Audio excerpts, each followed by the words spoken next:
सबैलाई फेबुलो अनि आज चाहिँ म यस्तो मैनाबारीमा आएको छु है। मैनाबारीको दृश्यहरू चाहिँ तपाईँलाई देखाइरहेको छु। यो दृश्य चाहिँ तपाईँहरू यसो हेर्नुहोस् त, मजाको दिन भइरहेको छ। आज चाहिँ अलिकति यो के भन्छ दिनले पनि साथ दिइरहेछ।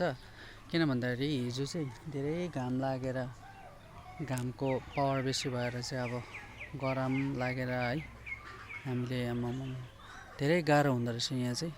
किन भन्दाखेरि डिग्री धेरै नै छ, त्यो कारणले गर्दा हेर्नुहोस् आकाशहरू यस्तो भइरहेको छ है। त्यसले गर्दाखेरि आज चाहिँ अब अलिकति यत्तिकोले चाहिँ अब राम्रै दृश्य देखाइरहेको छ है। दाइल चाहिँ यस्तै भइरहेछ आकाशकोहरू है।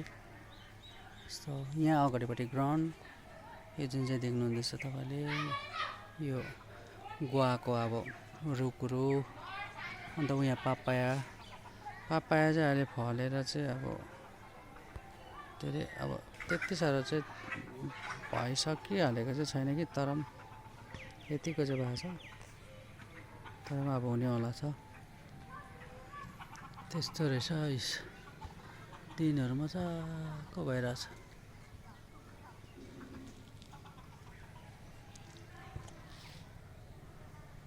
डल्ले खुर्सानी सुकाइरहेको छ।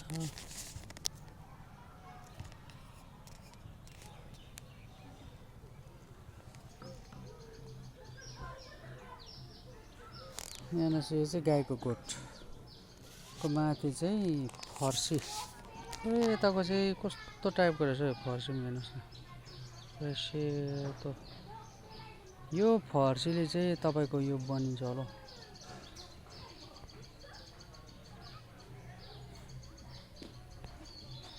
त्यो सेतो सेतो खाने जस्तो छ नि, चुइङगम टाइपको लाग्छ मलाई चाहिँ। त्यो सेतो सेतो खाने मिठो गुलियो हुन्छ नि, चिनी हालेर बनाउँछ हो, त्यो बनिँदो रहेछ होइन चाहिँ। हेर्नुहोस् न,